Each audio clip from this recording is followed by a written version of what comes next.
Hey babes, welcome back to the channel, or welcome if you are new. My name is Brandy. I am the host of the Be Real Babe Show, a spin-off of the Be Real Babe podcast, and today we are keeping up with Canada. I'm so excited, you guys. This is my third segment on the Be Real Babe Show that I'm going to be talking about keeping up with Canada, which, as you guys already know, or if you're new here, is a spin-off of a series that I had on the podcast. But since Canada's going a little crazy right now and things move a little bit fast, I decided to break it off into smaller segments and doing it weekly. So this is the weekly recap of what the heck is going on in our country. So we're going to be talking today in this episode about Eby's removal of the rebate that we were supposed to get here in British Columbia. We're also going to talk about Bill 7 that he is pushing through or trying to. And then we're also going to talk about Mark Carney's caucus and just a few people that I want you guys, cabinet, just that I want you guys to pay attention to. Players that we were really hoping that would not resurface are resurfacing. So if you are into listening to that, stick around and we'll jump right in.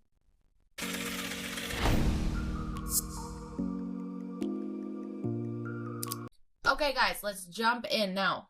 First and foremost, thank you guys so much again for being patient and understanding as I learn how to do this. I'm trying not to say ums and ahs, and I don't remove them from the podcast, but I feel like I need to remove them from there. But thank you guys so much for being around and being patient while I learn how to do this, how to do different things, different ways. I figured out my light situation in the back, calmed it down a little bit so it's a little bit more chill. I found a new way to share screen today, so hopefully that'll work out good. But yes, you guys, as mentioned, we're going to talk a little bit more focusing on BC. Sorry, a little bit more personal, but I do feel like BC is a place that all the bad stuff happens first and then it trickles out to the rest of the country. And not just because I'm from BC and I'm in BC, so it affects me the most, but I do believe most of my listeners are from the West Coast. So yes, so I don't know if you guys remember, but one of the promises of the MDP this year was we were going to be getting a grocery rebate. And I wanted to know if that's actually going to happen because I just get curious about some of these promises. There's an episode that I did in season 8 where I talked predominantly about the BC election before it happened and what some of the promises were for the NDP. I voted Conservative. Obviously, it didn't win. Sounds about right in British Columbia. Even though Conservatives had the most turnout they ever had, it was definitely, always seems to be an NDP province or Liberals, like when I grew up here. But so I wanted to dive into it, and then I found an article that answers just that. So BC cancels $1,000 grocery rebate and pauses hiring over Trump's tariff threats. Impacts of reckless destabilizing tariffs impossible to predict, finance minister says. So this is from the Canadian Press, a little bit outdated, but again, this was something promised back in 2024. So this is posted on February 13th. The British Columbia government is canceling a promised $1,000 grocery rebate and will freeze hiring of some public service positions to find dollars in its budget as it prepares for 4 years of unpredictability from the United States, Finance Minister Brenda Bailey says. Yeah. It's just the 4 years. It's just the 4 years, and it's just Trump that's made our economy this way. Bailey said Thursday that impacts of the reckless and destabilizing tariffs threatened by U.S. President Donald Trump are impossible to predict. So impossible to predict, therefore we're just going to remove everything from you that we promised and just tax you more. That makes sense. The moves come as BC's budget is set to be tabled on March 4th. Okay, I'll look for that next episode. The same day, a month-long pause on Trump's tariffs on Canadian goods is set to expire, and just over a week before the tariffs on all foreign aluminum and steel could also begin. The province is already seeing economic effects even though tariffs aren't in place yet, and it would be wrong to underestimate the potential impact, Bailey said in a news briefing. I just want everyone to just pay attention to the wording and the rhetoric of the same kind of thing that's going on. It's like, this is never seen before, and this is a threat, and this is a war. And I'm not saying that it's all bad, it's good, but have you actually looked for some of the good of what's going on here? I think I mentioned in the last couple episodes that I find it wild that most Canadians now are like, yes, let's be patriotic. Let's not buy from America. Let's just focus on Canadian goods. It's like, why the fuck weren't we focusing on Canadian goods in the first place? And maybe there would have been some more help or mom and pop stores that wouldn't have closed. I just find it super interesting that we're just being patriotic now. And is it I'm all for that. I love that. I wish people would have been that up until now. What frustrates the absolute piss out of me is that we only care about buying Canadian products and being patriotic now that the government says so, or because we hate Donald Trump, or because we hate what he's doing for America. We don't have to like what he's doing for America. We're not Americans. Period. It's not really our business. They don't love what Trudeau's done to us. They don't love our liberal government. Most Americans don't. If you could get outside your echo chamber, a lot of them don't. A lot of them love Canadians, don't love our government. And that's worldwide. That's not even just in the States, you know? So it's like this, and it's just causing so much division. And the same people that said they wouldn't fall for the division are falling for the division over this. But anyways, that wasn't the part of this article. I'm sorry. I will continue on. Election promise. In the campaign for the October election, the governing NDP had promised the $1,000 grocery rebate to be delivered to all households this fiscal year ending March 31st. Premier David Eby had touted the pledge as offering immediate relief in contrast to the opposition BC Conservative tax relief pledges that he said he would not deliver until 2026. Bailey said she's disappointed the government can't keep the election promise on the rebate, but it would be about a $2 billion expense when economic circumstances are incredibly difficult. This was a commitment that we very much wanted to make. We made it with the intention of doing it, but the world has changed, she said. It's our responsibility to make sure we protect the core services for people in British Columbia, that we protect healthcare, that we protect education, that we protect social services, that we protect our safety in our streets. I'm going to try and keep my comments and my opinions maybe just a little less and try to be a little bit balanced here. But again, looking at that wording, that saving our money for safety. Oh, we're not going to help you. Oh, we built our platform on some of these things, but you know what? The world changed. It did. It did. And it's really nice that all your guys' raises came into effect before the world changed. Hey, even though back in November, Trump said this. And although, and I'm going to be talking about this on the podcast, you guys, I hate to break it to y'all. I hate to break it to my Canadian friends, especially us in BC. We're some of the worst for the fentanyl and the drug crises. We're safe supply and all those kinds of things. It's literal trash. I am not shocked, disappointed. I don't think I ever actually thought we'd get these rebates. I know in BC, if you have ICBC, we are getting insurance rates. So that's nice, I guess. But I guess that's not government. So I just, again, all these things that are promised and it's not delivered, and it's because the world's changing. And I'm not saying it's not changing, but I just find it convenient that all of the bonuses, I'm sure, and the money that was given to the people working in the government and all those things, I'm sure they didn't go without. Not saying that anybody should be let go, but it's very common when a company's not doing well, they kind of restructure and relook at responsibilities. And so, you know, again, I don't love Elon Musk. I never have, but if they are finding this corruption, I would love to see something like that here, because I've called out several times on the podcast, tons of different places and unethical ways that people have been making money off the government, that work in government, that have tons of conflict of interest, but they find loopholes or their spouses. And it's just truly, truly, truly gross. And so for me to hear this, it's like, well, I understand that. But in the moment of this being talked about, the tariffs were pushed. There's things being pushed so that we could be more sufficient in Canada, which I think is great. For the short run, it might be a little bit more expensive, but innovation will hopefully happen from this and we can see more coming back to Canada. But just specifically to BC, it's like BC, like Eby, we're most of the problem here, brother. We are most of the problem. We are most of where the drugs are coming from. They're allowed. We have the most insane government. That is you. That is you. So instead of helping British Columbians like you promised, because Trump is threatening this, because you can't figure out another way to balance the budget somehow, you're going to take that away from everyone. That's nice. What other things have you promised that you said you're going to do that you haven't delivered on yet? I wonder. Maybe we'll go back and look, but this is definitely one of them, and this one sucks the most. Actually, no. I'm so sorry. I take that back. The next article we're going to read here is actually the fucking worst. And again, don't know how people aren't more upset about this stuff, but maybe I'm crazy. Maybe I shouldn't care about this stuff. But let's read this article, shall we? I don't know why I keep doing that. Necessary tool or power grab. BC NDP seeks to give itself new powers to fight U.S. threats. Here we go again. BC Greens and Conservatives want answers about New Democrats' emergency power legislation. So British Columbia's Green Party says the NDP government needs to explain why its proposal for broad-reaching emergency cabinet powers is needed before its two members can support the legislation. The NDP has one seat majority in the legislature and could pass the bill without Green assistance. But the two parties last week signed a confidence agreement that includes an NDP commitment to consult the Greens with respect to shared initiatives as listed in the agreement in relation to the United States tariffs and trade actions. You guys can work so fast when it benefits you.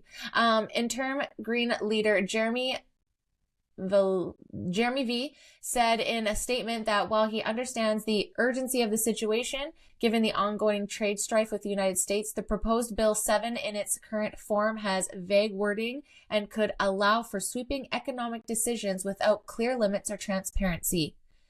There's no need for secrecy, he said. Decisions should be made openly, not behind closed doors, and the legislature should receive regular reporting on what decisions are being made. 110%. How is this not upsetting people? And we've talked about it before. Remember that little like budget bill that they had, going on, and then they like snuck in suffocating natural health care products? Do you remember that? Right? And do you remember all the other little things that got snuck in where some people don't know, and all of a sudden you're like, well, the law changed there? Well, what are you talking about? Like all these like censorship bills that just snuck in, and all these things where they talk about your safety, and all of a sudden now you don't have powers left. Sorry, we're not an ASMR channel here. You see what I'm saying here? Why do we need to do this? Why can't we? Again, looking back to the wording, for our safety, da-da-da-da-da. Like, why is he doing this? And I'm glad to see that it's not just conservatives pushing back and saying, what? Because it's kind of insane. So I'm glad that there's a couple people questioning it. Another really good resource is BC Rising, and I'll link their their bio and their description below here, because they do a great job at reporting on a bunch of this stuff, and they do town hall meetings every Wednesday night, I believe at 7 p.m. So if you go to BC Rising, you can sign up and they'll send you the link to the Zoom call, or you can go locally if it's in your area. I believe they move around all the time. I'm not 100% sure, but you can go to the Zoom link and follow, and they do talk about very important stuff like this. So definitely suggest doing that. So what else does this mean?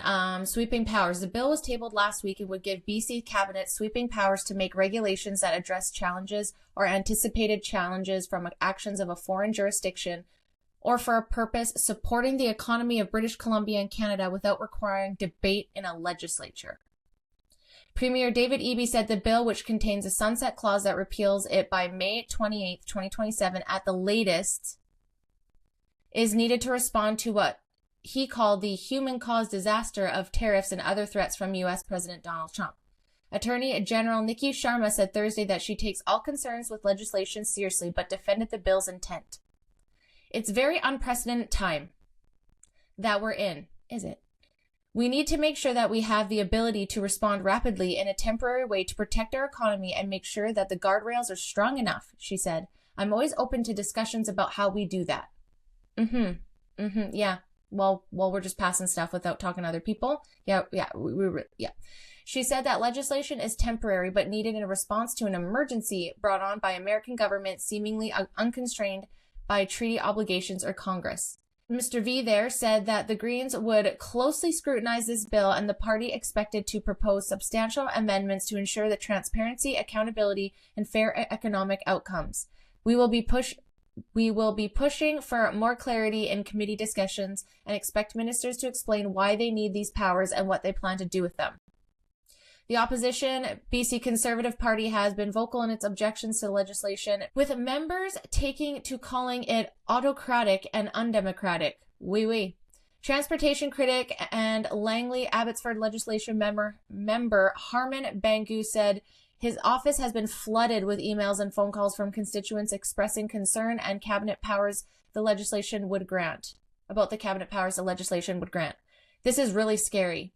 It's a blatant power grab, and it should really concern a lot of people, because this could really undermine local municipalities and a lot of other provincial jurisdictions where it gives them this sweeping power to come in and do whatever they want. Bangu said, and I'm so sorry if I butchered that, said he was surprised that the Greens did not reject the legislation outright. I think their base should be very upset.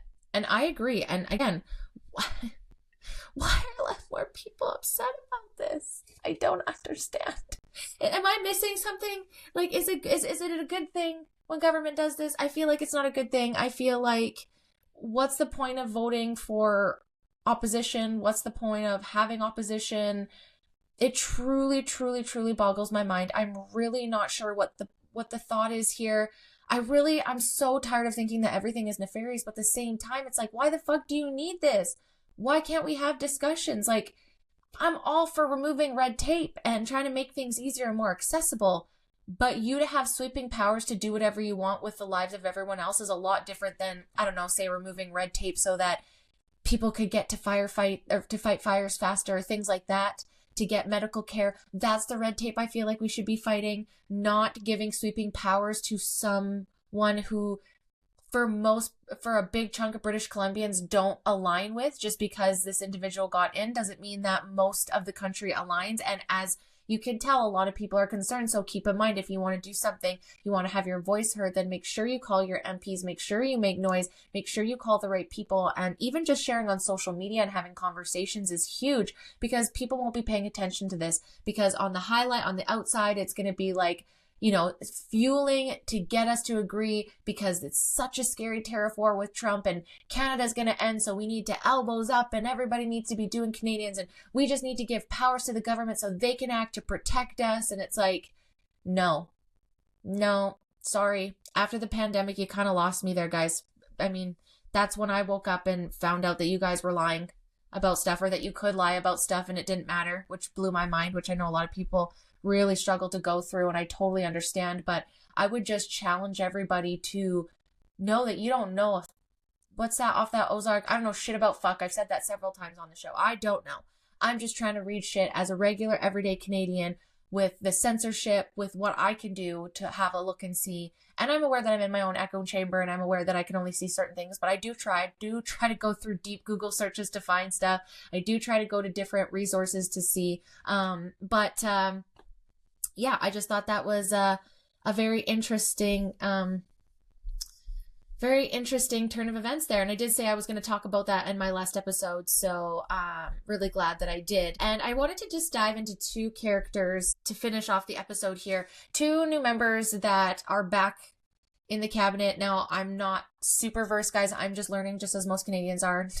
I know we learned in school, but I don't feel like I retained any of that of how the government works. But there are two people that I was, not gonna lie, not two people, sorry, one person that I was really excited to see go, and the other one that I'm just not sure how I feel about, and where I just want people, especially liberals, to really take some thought into, because when you're going to the voting polls, and I'm not trying to persuade you, I just want you to think about it this way, when they say like, oh, it's a whole new cabinet, or these are new people, this is a new Liberal Party. It's really not, though. It's really not. It's really just being rebranded. And unfortunately, someone that hasn't been around, like, as much as Trudeau, I hate to say this, drove me nuts, I really do think that Mark Carney's not, like, it's going to be one way or the other. It's going to be good that he's in last minute, because people are going to be like, I don't know who this guy is, and all the, you know, truth that's coming out about him, maybe that will sit uncomfortably with some liberals. But I think some will feel better being like, hey, this is a whole new thing. They're rebranding. They're going to be able to pick Canada back up. And if they're supposed to be calling a snap election, this will be announced the day before, 2 days after I'm recording, because I'm trying to get a little bit ahead of recording, so I'm not uploading the same day. But I will report that in the next episode. But it does sound like we're going to have a snap election. And I don't know if that could be good or bad, because it could just be, you know, liberals are going to kind of forget what Trudeau did, which I'll remind you to go back to the podcast and all the Keeping Up with Canada. And I have it all there documented over the last 2 years, as well as on this YouTube channel. And yeah, it's either going to be, they're going to just forget what he did and, oh, a whole new guy, a whole new team. Yay, liberal, progressive. Peliev, he's like Trump, which just because some of his policies are the same. I mean, they're both on the same side of the spectrum. So most of the time, conservatives and Republicans, they follow somewhat the same. It's not like he's doing that because of Trump. He was actually doing this a long time ago. It's just, anyways, whatever makes you sleep at night, if that's what makes you feel better. But just some little takeaways that I wanted to share, that, again, that I just stumbled across as I'm reading these articles, and I just want you guys to look at it, and you tell me what you think of this little. So there's actually a petition, and I am not commenting on this war. I'm negative war, anti-war, doesn't matter what side, all of it anti-war, okay? I'm just reading this petition. So tell Carney to drop Mark Medicino. Canada's new Prime Minister, Mark Carney, has an opportunity to adopt a new approach to Israel's genocide in Gaza. In a troubling first decision, however, Carney has appointed Marco Medicino to his chief of staff, a staunchly pro-Israel politician who is openly hostile to Palestinians' human rights. Medicino has amplified far-right anti-Palestinian figures and is one of the only liberal MPs who is opposed to ceasefire in Gaza. At every opportunity, Medicino has urged Canada to oppose efforts to restrain Israel's actions in Gaza and to hold its leaders accountable for war crimes. It is outrageous and alarming that Carney would choose him for a top position of power and influence in his transition team and next government. Medicino has been advising Canada to abandon international law and become even more complicit in Israel's genocide. He has no place in advising Carney on foreign policy. I'm not saying anything about, this isn't about the war. This is just about, I find it interesting because from my understanding, I do believe this is I don't think this is a bipartisan issue. I think this is a partisan, I think everybody agrees with no war. But I do know, and I do see here in Canada, especially on the progressive liberal side, especially very, very far, that there has been a lot of protests for Palestinians. So what I'm very curious to see in the coming months, especially if the election is going to be called, and I think they said it would be happening April 28th or May 5th or something, the very beginning of May. I can't quite remember the dates. But I do find that interesting that a lot of policies and things that Mark Carney are talking about and the people within his cabinet, they're sound a lot more conservative than they do sound liberal, right? Like if again, I don't think conservatives want to see any Palestinians die. That's not what I'm saying. And if people do, those are their own opinions. But I don't think it's a group of people that, I don't think any group of people wants to see anybody die. I think everyone's pretty much anti-war. But when we're looking at the protests that are happening, I do feel like it is more of liberal voters who are out there protesting pro-Palestine.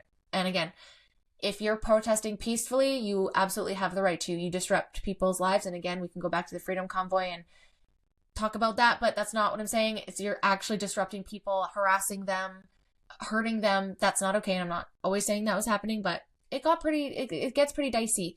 So how are liberals going to feel when they read this?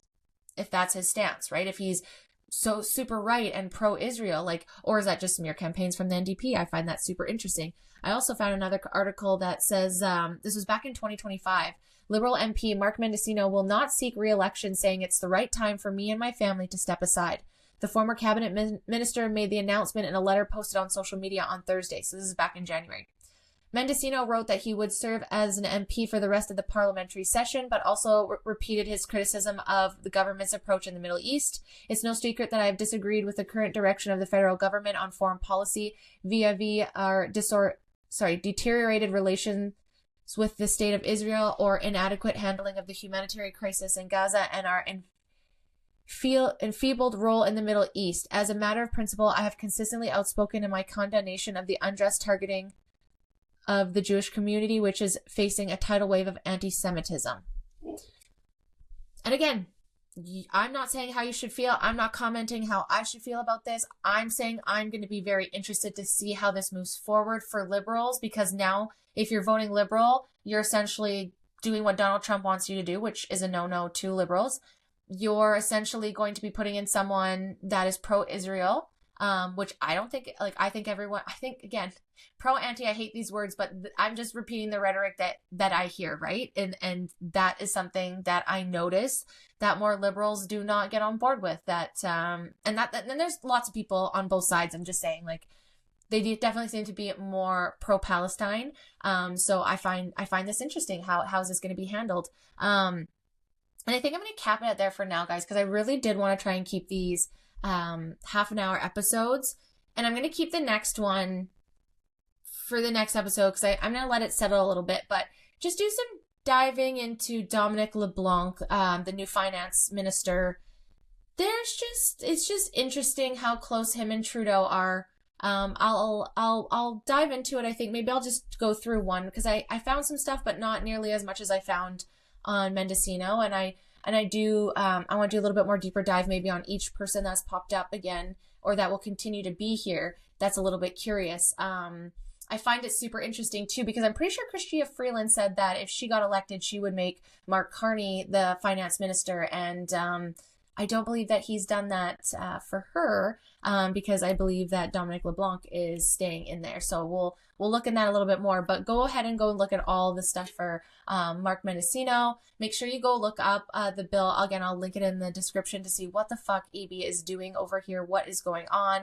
And if you're in British Columbia and you thought you were going to get a grocery rebate, I am so sorry you're not. And he's going to blame that on Donald Trump and make sure that you hate the Americans even more, just because why not, right? Like, why not fuel division when we're going through something like this with a war? You think that these individuals would want to, like, disengage, destable, you know, be Canadian, come at it in a better way, even if your opponent, you know, it's called saving face. It's being professional. And I'm very disappointed lately with, outside of Danielle Smith, the leadership, outside actually the Conservatives, the leadership and how they've handled this. It's been very aggressive, retaliatory, angry, lots of vitriol. It kind of blows my mind because, again, it's supposed to be the NDP and Liberals who are so progressive, and, you know, and I get curious if things like this were to happen under a different administration, how the wording would be, right? So, and to finish off too, which I'm sure most of you have heard, Trump said that he would rather deal with Carney because it's easier. And like I said in my story, the reason why I think that is because Pierre wants to put Canada first. And obviously Trump is going to want someone that's going to put America first, even if it is Canada. So it sounds like the word on the street is that Mark Carney will do that. And he's got his businesses down there and all that. And I also want to remind everyone that I see people in the comment section saying that they're just tired of hearing Pierre just constantly call him out and just, you know, hating on people. He doesn't have a platform. He has a platform. Go look it up. There's lots of videos. The things that go viral are the things that are rage baiting or people agree with. So just because you're not seeing those kind of videos, it doesn't mean that they don't exist. It doesn't mean there's no platform. It just means that's what your algorithm is serving you. So I think that's kind of a you thing, baby, but I don't know. You let me know. But I do think it's interesting. And if you think he doesn't have policies, please go look at them. And if you are concerned and you are worried and you are liberal and you would not vote conservative, can you please tell me? And please do not say security clearance. I don't want to hear that one. Give me a valid reason or a valid policy that you think is going to be destroyed if conservatives get in. What specifically? Because I would really like to dive into it to know for myself. I don't want to be blind to these things. I'm not going to be an ignorant person and say that, you know, no party's perfect. This all sucks. Okay, it all sucks. But it has sucked the most for the last little bit.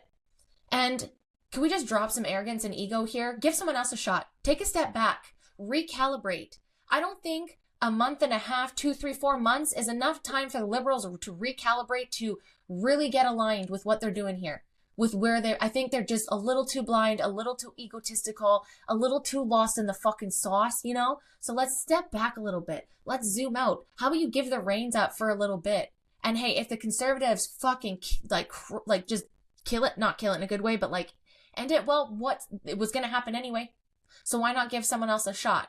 Again, if you're scared, I would really, really love to know, because I'm not finding those things. Again, is that my algorithm? Is that my echo chamber? I try not to be one. I try and go search out other things. So tell me in the comment sections, if you are liberal and you're not, or you're at least never going to vote conservative because of Pierre, please tell me why. I'd like to dive deeper into that, and I can report on it here, and I want to have discourse. You're going to come in my comment section and be a nasty quant. I was going to say cunt and twat at the same time. You quant. Then, I probably won't engage with you, but I do want to have honest discourse and just hear what people have to say, and my fellow Canadians, because I love everyone. Like, I not love everyone, but I love my fellow Canadians, and I want to be proud of this country again. And I think the only way to do that is to get closer by talking about shit. So you guys, I hope you enjoyed this episode. Thank you guys so much for sticking around again and being patient. If you want to catch up, I have 2 other episodes. Again, this is going to air every Monday, Keeping Up with Canada, here on YouTube exclusively. And then on Wednesdays, I'm going to be launching Internet Insanity, which is just crazy shit about the internet. And this week, if you are Canadian, you are going to want to stay tuned to this Internet Insanity, because I dive deep. I'm going to be diving deep into a alleged child trafficking ring in Niagara. And yes, that is 100% where my spouse is from. So it hit close to home. So I will be talking about that in the next episode on Wednesdays. And reminder that the podcasts are every Friday, where we jump into interviews and experiences with fellow fellow babes in the community, not just Canada anymore, across the country, across US, across the world. We're bringing interviews in from all over the place. And if you guys are looking to find me on social media, you can find me on TikTok and Instagram. But that is it for this segment of Keeping Up in Canada. Next one, I guess we'll be talking about is, are we going to go into election? And let's talk a little bit more about the Liberals in the cabinet as we go into this. And again, if you got any tea or conservative tea, hit me with it so I can look into it more and get back to you with the details. All right, guys, until next time. Thanks for watching. Make sure to like, subscribe, and turn on notifications. Until next time, bye.